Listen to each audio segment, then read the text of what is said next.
What if an object from the past could strip away your very sense of self, leaving you trapped in a life that isn't your own? Have you ever wondered what lurks in the dark corners of your mind, those places you're too afraid to explore? Dr. Malcolm Hargrove, a professor who's built his entire career studying the human psyche, never expected that his most terrifying discovery would be one of personal horror. A chance acquisition, an old, worn chair, once owned by a patient at a long-abandoned asylum, seemed like an innocent piece of furniture.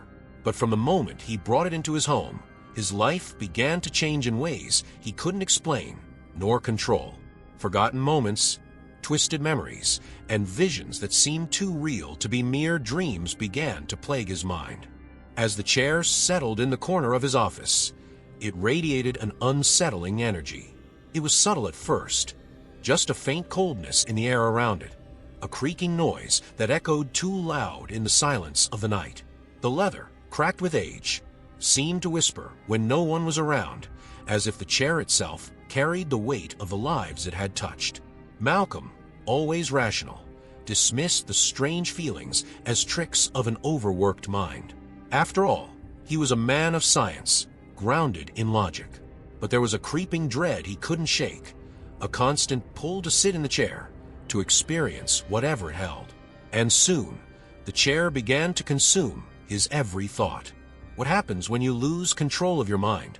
When you can no longer distinguish between your memories and those of someone long dead? Join me as we dive into the terrifying journey of Dr. Hargrove and uncover the truth behind the chair of madness. If you're intrigued by the strange and the mysterious, hit that subscribe button, like the video, and share your thoughts in the comments. This is one story you won't want to experience alone. It all started on a quiet, stormy night.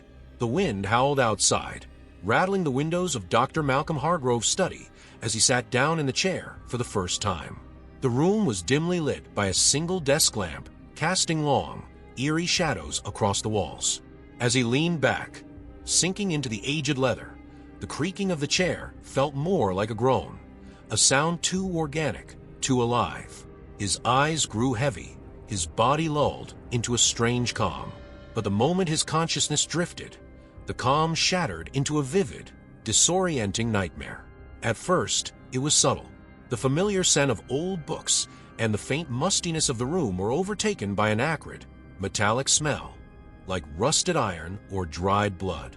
The atmosphere thickened, and the air felt suffocating. The ticking of the clock on the wall slowed, each tick drawn out, like the heartbeat of something unseen, something watching. Malcolm's vision blurred at the edges, and the comforting glow of the lamp dimmed until the room was bathed in an unnatural darkness. And then, faintly, he heard it, the unmistakable sound of someone whispering. The whisper was low, raspy, almost incoherent. But as it grew louder, Malcolm could make out fragments of words. You're next, lost forever. His heart pounded as the shadows in the room seemed to shift, stretching and writhing, as if they were alive. His breathing quickened, yet his body felt paralyzed. The room around him began to change. The walls seemed to pulse, expanding and contracting with each breath he took, like the lungs of some unseen beast. Malcolm tried to stand, but his body was pinned to the chair, as if invisible hands held him down. In the corner of his eye, he saw movement. A figure, a silhouette, emerged from the darkness, barely visible but undeniably there. It stood at the far end of the room, its form indistinct yet unmistakably human. The figure didn't move, didn't speak, but its presence radiated something cold, something ancient. Malcolm's mind raced. Was this a dream, or had he truly crossed into some other reality? He tried to focus on the details, hoping to anchor himself back to reality, but the figure stepped closer, its face still obscured by shadow. As it drew nearer, the temperature in the room plummeted, and his breath came out in ragged, visible puffs. Suddenly, the figure was gone. The room snapped back to normal, but the chair beneath Malcolm felt different, heavier, colder, more oppressive. His skin crawled, as if something had brushed against him. He shot out of the chair, gasping for air, heart racing. But the terror didn't end when he stood. The metallic smell still lingered, The air was still thick with that unnatural presence. And worst of all, the whispers hadn't stopped. They were in his head now, circling his thoughts like vultures over a carcass. Was this just a dream, or had the chair opened a door to something far darker? Malcolm couldn't shake the feeling that what he'd experienced wasn't just a nightmare. It was a warning. Something was wrong with the chair, and whatever it wasn't finished with him. Asterisk if you've ever felt that creeping sense of dread in the dead of night, when the line between reality and dream blurs. Let us know your thoughts in the comments. And remember, subscribe to the channel if you dare, because this story is only just beginning. Over the next few nights, Malcolm found himself irresistibly drawn back to the chair. He tried to avoid it, leaving it untouched in the corner of his study, but it was as though it had a voice of its own, calling him silently, begging him to sit. Every time he entered the room, his eyes would drift toward it, the dark silhouette of the chair casting an eerie presence against the dim light. There was a palpable sense of wrongness that clung to the air, a tension that made his skin crawl and the hairs on the back of his neck stand on end. Still, he couldn't resist. Each night, he would sit, and each night, the dreams would worsen. The next time Malcolm sank into the chair, it wasn't immediate. At first, the room seemed normal, quiet, still, almost too still. But then came the familiar shift. The air grew colder, and a faint buzzing sound, like static, filled his ears. The shadows in the corners of the room began to lengthen, creeping along the floor, slithering up the walls. The buzzing grew louder, becoming a dissonant hum that vibrated deep in his bones. His heart raced, but his body refused to move. It was as if the chair had fused with him, trapping him in place. The walls of the room began to ripple, as if they were made of water. A sickening wave of nausea hit him as the world distorted. The familiar surroundings of his study twisted into something unrecognizable. Books fell from the shelves in slow motion, their pages fluttering as though carried by an invisible wind. The air was thick with a stench, like rotting wood and damp earth. It was then that the whispers started again, louder this time, more insistent. "You don't belong, you're not, you'll never leave." The voices overlapped, growing more frantic, more malevolent. Suddenly, Malcolm's vision blurred and the room flickered. It was like the world was caught in between moments, flashing back and forth between two realities. In one instant, he was in his study, and in the next, he was somewhere else, an old, decrepit room, decaying with time. The air here was thick with mold, the smell almost choking. The walls were cracked and peeling, and the only light came from a flickering bulb hanging overhead, casting everything in a sickly yellow hue. There was something deeply wrong with this place, a sense of malevolent presence that made his chest tighten with fear.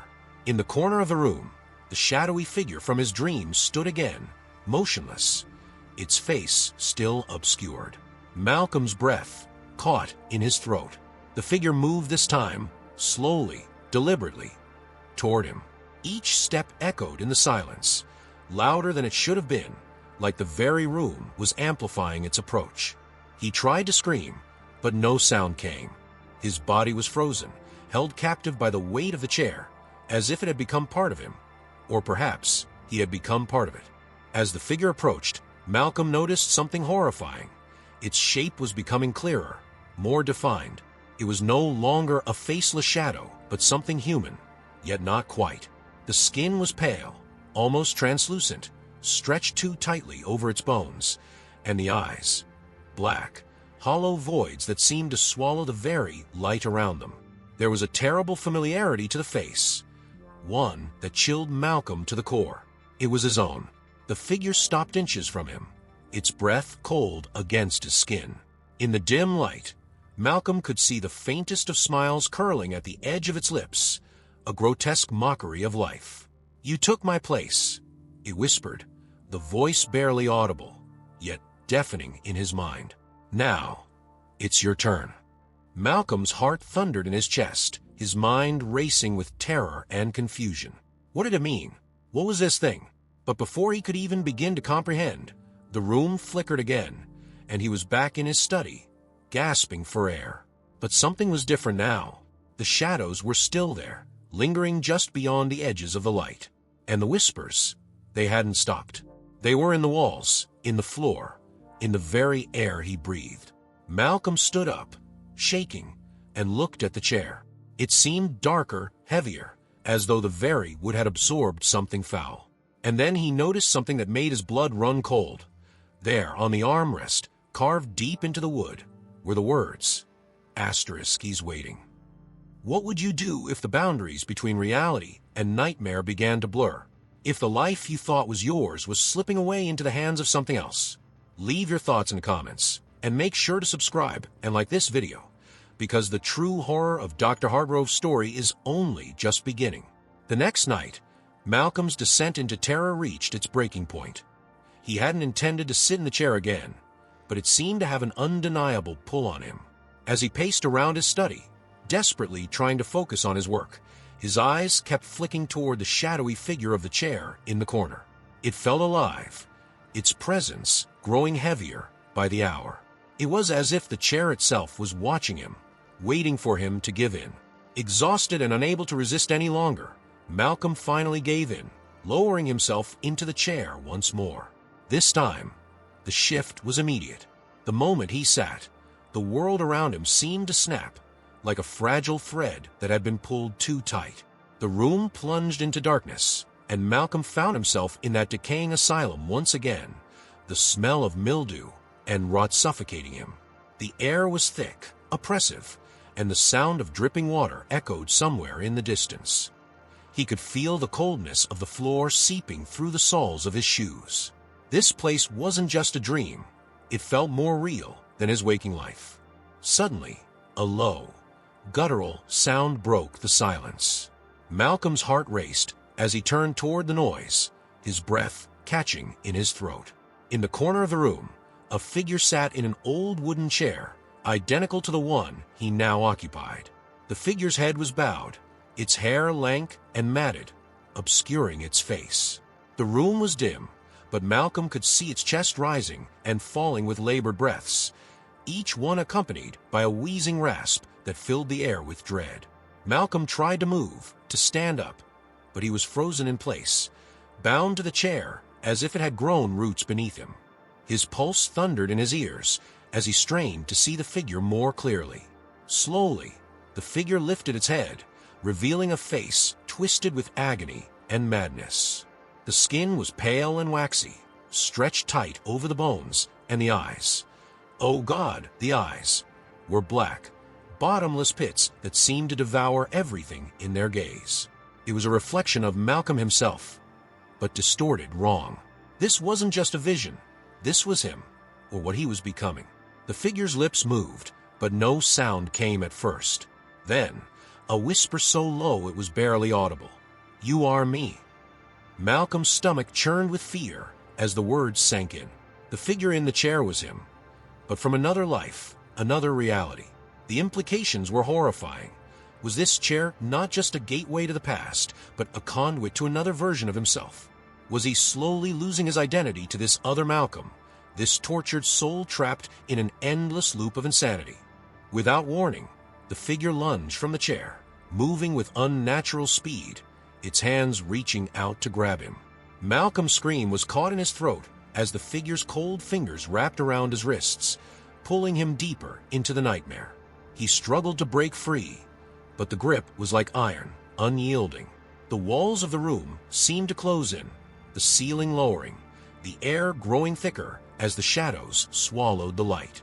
He could feel the other Malcolm's breath on his skin, cold and rancid, as the figure leaned in, its voice a rasping growl. "It's your turn now. You can't escape." And then, just as suddenly, Malcolm was ripped from the nightmare, his body jolting back into his study. He gasped for air, drenched in cold sweat, his heart hammering in his chest. The familiar surroundings of his office had returned, but something was horribly wrong. The chair beneath him felt different, heavier, as if it had absorbed the weight of the nightmare. His hands trembled as he gripped the armrests, his knuckles white with fear. But as he looked down, he froze. Carved deep into the wood of the chair were the same words he had seen in his dream. "It's your turn." Asterisk, the inscription hadn't been there before, but now it stood out like a scar, freshly etched into the surface. Malcolm's mind raced. How could the nightmare have bled into reality? Was the chair truly a doorway, connecting him to a fate far darker than he could comprehend? But the true horror was yet to come. As Malcolm stood up, trying to shake off the lingering terror, he caught a glimpse of his reflection in the window. The face staring back at him wasn't entirely his own. It was subtly wrong, distorted, as if the figure from his nightmare had left a piece of itself behind. His eyes, once bright and full of life, now seemed hollow, as if something deep within him had been taken. Malcolm's breath caught in his throat as he stepped closer to the window, the reflection growing more twisted with each step. The man staring back at him smiled, a slow, malicious curl of the lips. But Malcolm wasn't smiling. His blood ran cold as the realization hit him. The other Malcolm, the one from the nightmare, had crossed over. The reflection wasn't just a hallucination. It was a warning. What would you do if your own reflection wasn't yours anymore? If something from your nightmares began to creep into your waking world? Tell us your theories in the comments, and make sure to subscribe and like this video for more terrifying stories like this. Because the line between reality and nightmare is thinner than you think. The following morning, Malcolm awoke drenched in cold sweat, his body trembling with the lingering terror of the previous night. Every breath felt labored, as though the air itself had thickened overnight, clinging to him with a suffocating weight. His mind buzzed with questions, but one thing was clear. The nightmare had crossed into reality. The words carved into the armrest of the chair, the subtle wrongness of his reflection, the feeling that someone, or something, was watching him, even now. Malcolm knew he couldn't ignore it any longer.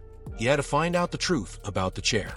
Driven by desperation, Malcolm began researching its origins. Hours turned into days as he scoured through dusty records and obscure archives, digging deeper into the history of the asylum from which the chair had come.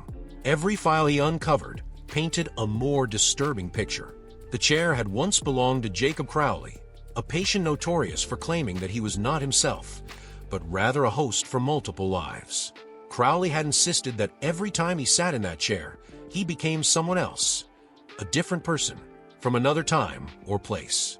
His doctors had dismissed it as delusion, attributing it to severe dissociative identity disorder. But Malcolm's experience was proving otherwise. As Malcolm delved into Crowley's records, he discovered something far more chilling. Crowley had died in the chair. The official cause of death was listed as heart failure, but there were disturbing rumors circulating among the asylum staff.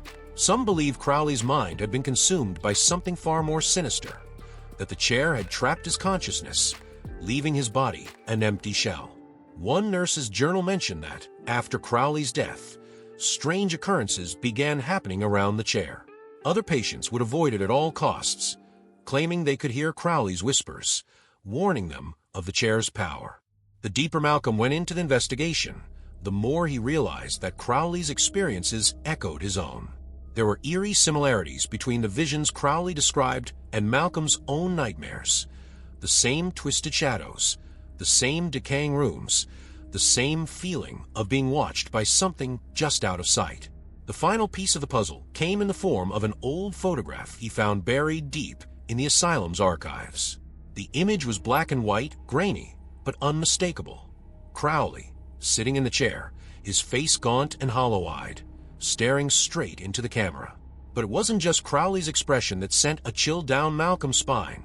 It was the unsettling familiarity of the figure in the photo. Malcolm studied the photograph closely, his heart racing. The face staring back at him wasn't just Crowley's, it was his own. The longer he looked, the more the two faces seemed to blend, until Malcolm could no longer tell where Crowley ended, and he began. His hands trembled as he set the photo down, his mind reeling with fear and disbelief. Was Crowley's spirit somehow inhabiting the chair? Had Malcolm, through his connection with it, begun to lose his own identity, merging with the long-dead patient? Or was something even more insidious at play? Was the chair a gateway to a past life that Malcolm was destined to relive? Haunted by the implications, Malcolm couldn't shake the feeling that his time was running out. The visions were becoming more frequent, more intense, and the boundaries between dream and reality were crumbling. Every time he looked in the mirror, he saw Crowley's hollow eyes staring back at him. His memories were starting to blur, and moments from his own life were slipping away, replaced by fragments of Crowley's existence. Names, places, faces he had never known before now flooded his mind, as if they had always been there, lurking beneath the surface. Malcolm's investigation took a darker turn when he stumbled upon a final, horrifying detail. Crowley's death, it seemed, wasn't as simple as heart failure. In the days leading up to his demise, Crowley had been obsessed with a singular idea. The chair wasn't just a conduit for his own memories, but for countless lives, trapped in an endless cycle. The Asylum's records mentioned strange symbols Crowley had carved into the wood, glyphs that were never fully understood, but were believed to be tied to occult practices, rituals meant to open the mind to past lives, or perhaps even alternate realities. The more Malcolm read, the more he realized that Crowley hadn't been insane. He had been trying to warn whoever came after him. And now, Malcolm was next in line. The final entry in Crowley's journal sent a wave of ice through Malcolm's veins. I am no longer myself. He is here. I am becoming him. Soon, I will be gone, and he will sit in my place. What would you do if you discovered that your life wasn't entirely your own, that your very identity could be slipping away, replaced by someone or something from another time? Tell us your theories in the comments below. And if you've ever felt the pull of something dark and mysterious, like this video and subscribe, because the story of Dr. Malcolm Hargrove is far from over. Malcolm's mind was unraveling. Every waking moment felt like a blur, a twisted mix of his life and Jacob Crowley's. He couldn't tell where his thoughts ended and Crowley's began. Desperate for answers, Malcolm abandoned his lectures and isolated himself in his study, consumed by the need to uncover the truth about the chair. He stopped eating, barely slept, and the few hours of rest he did manage were haunted by violent, disorienting dreams. Dreams where he wasn't just Malcolm Hargrove, but Crowley, reliving the horrors of the asylum, the cold walls closing in on him, the screams of the other patients echoing in the distance. The whispers that once only tormented him in the chair now followed him everywhere. No matter where he went, they were there, soft, insistent, growing louder with each passing day. He's coming, they said. You're not alone. His reflection, once a source of comfort, now terrified him. Every time he looked into the mirror, it was as though Crowley was watching him from the other side, his face distorted, his eyes hollow, filled with an ancient madness. But Malcolm had no choice but to continue. He knew the only way out of this nightmare was to confront the darkness head-on, even if it meant risking his own sanity. Malcolm sought out Dr. Eliza Moore, an old colleague and one of the few people he trusted. Dr. Moore was an expert in the paranormal, a field that Malcolm had once ridiculed but now desperately needed to understand. He told her everything about the chair, the nightmares, the carvings, and Crowley's connection to his own life. Eliza listened without judgment. She had heard similar stories before about objects that acted as conduits between the living and the dead, pieces of furniture or heirlooms that seemed to carry the memories of their previous owners, haunting the new possessors with fragments of their past. But this case was different, Eliza explained. This chair didn't just carry memories. It seemed to be merging two souls. Malcolm wasn't just being haunted, he was being replaced.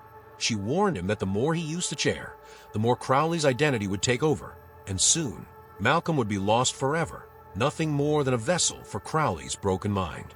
You're running out of time, she told him, her voice low, urgent. Whatever Crowley started, it's not over. You have to sever the connection before it's too late. But how? Malcolm's mind raced. How could he break free from something so deeply entwined with his own thoughts, his own soul? Eliza suggested something drastic, a cleansing ritual. It was dangerous, she warned, but it might be his only hope. She handed him an old book, filled with symbols and incantations meant to sever ties with the past. This will only work if you confront him, Eliza said. You have to face Crowley, but if you fail, if you hesitate for even a moment, you'll lose yourself to him completely. That night, Malcolm prepared for the ritual, his hands trembling as he chalked the intricate symbols around the chair. He had never believed in such things, but now, with the boundary between the living and the dead growing thinner by the hour, he had no choice. The chair sat in the middle of the room, silent and menacing, like a predator waiting for its prey.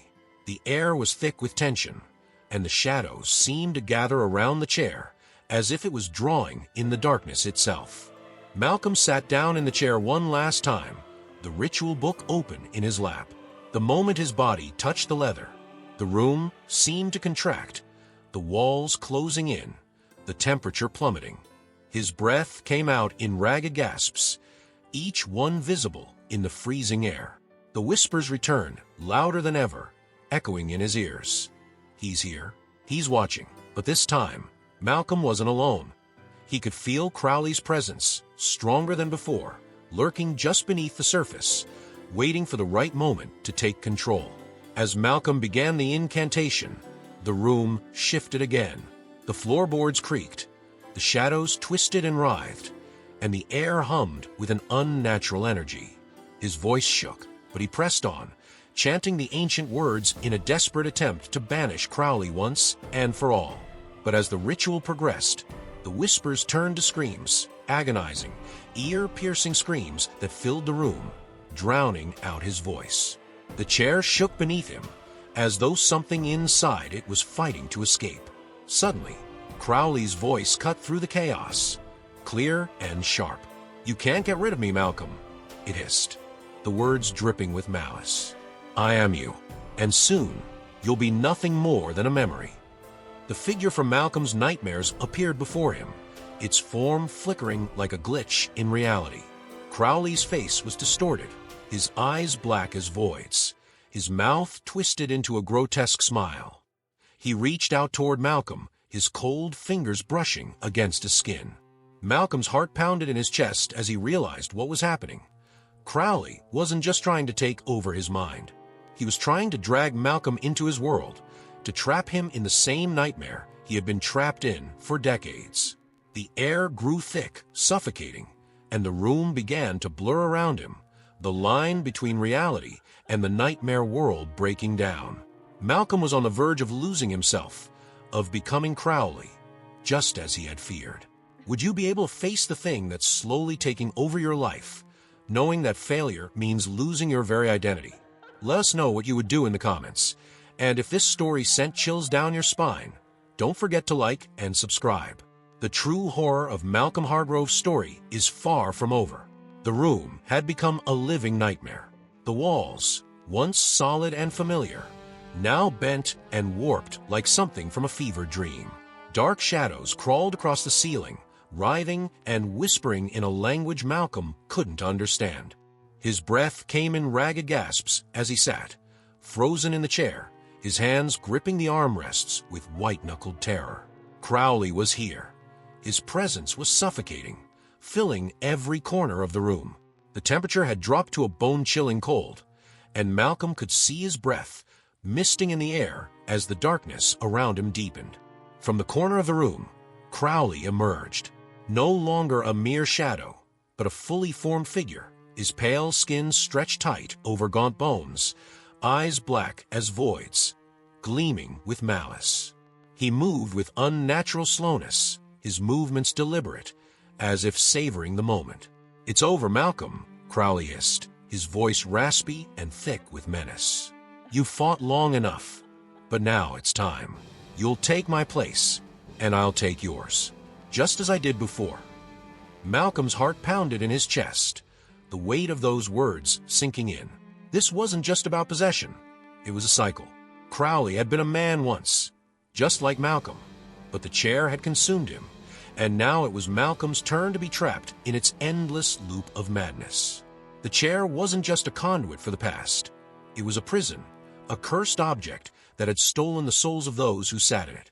Malcolm's mind raced, every fiber of his being screaming for him to flee, but the chair held him fast, as if its grip had become physical. "You'll never escape," Crowley continued, stepping closer, his cold eyes locked on Malcolm's. "I didn't. The ones before me didn't. And neither will you. Soon, you won't even remember who you are. You'll fade, just like the rest of us." His smile stretched unnaturally wide, revealing teeth that were far too sharp, far too wrong. Crowley raised a hand, and as he did, Malcolm felt an unbearable pressure on his chest, like his very soul was being pulled out of him. His vision blurred, and he could feel his thoughts fragmenting, bits of his memory slipping away like sand through his fingers. In that moment, Malcolm realized what was happening. Crowley wasn't just trying to take over his life. He was trying to erase him completely. His identity, his memories, his very existence would be absorbed into the chair, into the cycle of souls that had been trapped for centuries. The terror of that realization sent a surge of adrenaline through Malcolm's body. He couldn't let it happen. He wouldn't. Summoning every ounce of strength he had left, Malcolm fought against the pull, his mind desperately clinging to the fragments of his life, his family, his career, his identity. But Crowley's power was overwhelming. The room darkened further, the shadows closing in like a suffocating shroud. The whispers grew louder, rising to a deafening chorus of voices, all speaking in unison. "Join us. Join us. Join us." The pressure on Malcolm's chest grew unbearable, and for a moment, he felt himself slipping away, his consciousness fading into the void.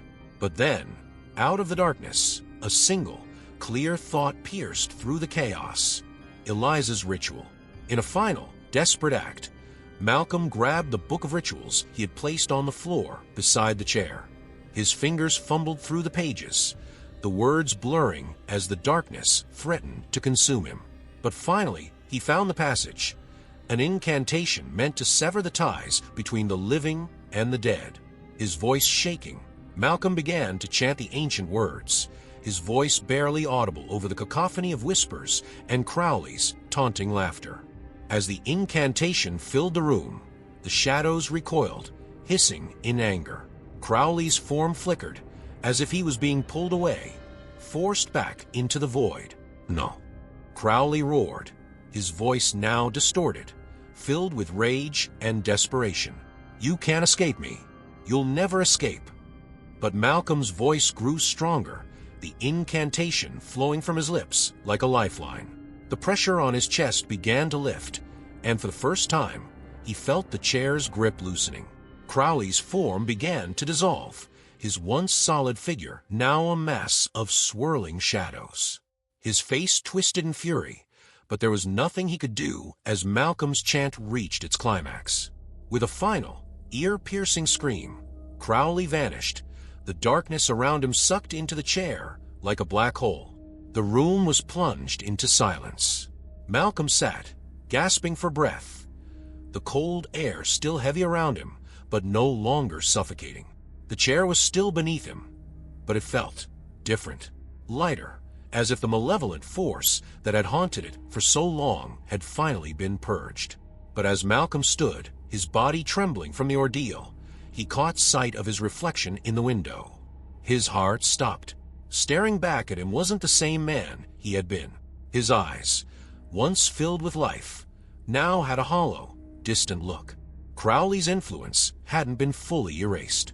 There was something left behind, a part of him that had latched onto Malcolm's soul like a parasite, lingering just beneath the surface. He could feel it now, that faint whisper in the back of his mind. It wasn't over. Not completely.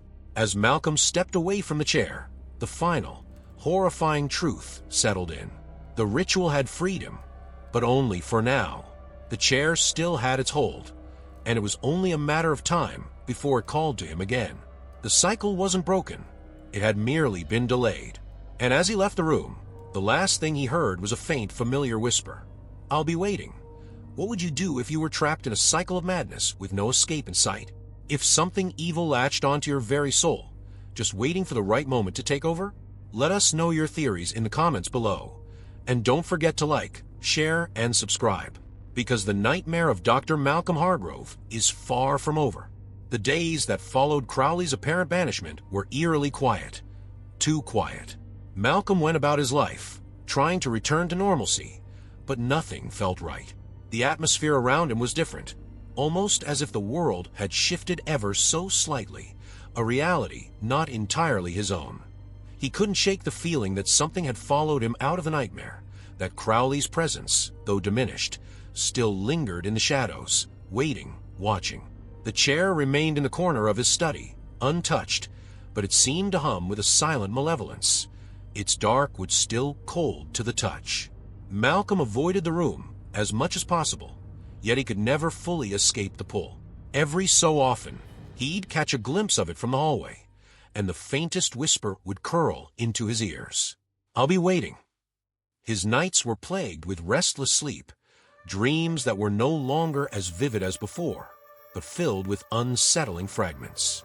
Faces, places, and voices would flicker in and out of his mind, images he could never fully remember upon waking, but left him drenched in sweat and filled with a gnawing sense of dread. The worst part, he no longer knew which memories were his own and which belonged to Crowley. One evening, just as the sun dipped below the horizon and cast the house into long shadows, Malcolm sat alone at his desk, his eyes flicking toward the study door. The chair, though unseen, was present in his mind, pulling at the edges of his thoughts. He tried to ignore it, focusing on the research papers before him, but the whispers grew louder. Not words this time, but a low, rhythmic hum, almost like a chant. A chill ran down his spine. He hadn't heard that sound since the night of the ritual. Malcolm's fingers twitched toward the door, compelled by something beyond his control. Just one glance, he told himself. It can't hurt. As he stood and approached the study, the air grew colder, the familiar scent of mildew and old leather creeping into his nostrils. When he reached the door, his heart pounded, but he pushed it open anyway. The chair sat there, unchanged, but somehow more sinister in the growing twilight. He stared at it for a long moment, and in the deepening shadows, something shifted. A flicker, barely perceptible, a movement, as if something or someone was sitting in the chair. Malcolm's breath caught in his throat. His rational mind screamed that it was just a trick of the light, but deep down, he knew better. The shadows seemed to thicken around the chair, as if the darkness itself was alive, coiling, waiting. And then, in the silence of the room, a sound broke through, a soft, rhythmic creaking. The chair was rocking, ever so slightly, as if someone invisible had taken a seat. Malcolm's pulse quickened, the hairs on the back of his neck standing on end. His legs refused to move, frozen in place as the creaking grew louder, more deliberate. He could feel it now. Crowley's presence, faint but unmistakable. Malcolm knew, with a cold certainty, that Crowley hadn't been banished. The ritual had only delayed the inevitable. Crowley wasn't gone. He was still here, lurking in the shadows of Malcolm's mind, waiting for his chance to return. The chair was the key, the prison, and the gateway. And Malcolm had opened the door. The creaking stopped. For a long, tense moment, the room was deathly silent. Malcolm felt his breath catch, his heart hammering in his chest as he took a cautious step forward. Then, from the depths of the chair, the faintest whisper echoed in his mind. "You can't hide forever." Terrified, Malcolm slammed the door shut and stumbled back, gasping for air. His hands trembled, and his mind raced. The lines between reality and nightmare were blurring again. How long until Crowley found his way back? How long until Malcolm lost himself completely? There were no more rituals, no more ancient books that could save him. The fight wasn't over. It had only just begun. The chair was a constant, silent threat. Every day, Malcolm felt its presence more acutely, like a ticking time bomb in the back of his mind. How long could he resist? How long before he succumbed to the dark force that had claimed so many before him? The answer hung over him like a cloud of doom. He could feel Crowley's influence growing stronger with each passing moment, clawing at his sanity, waiting for the perfect moment to strike.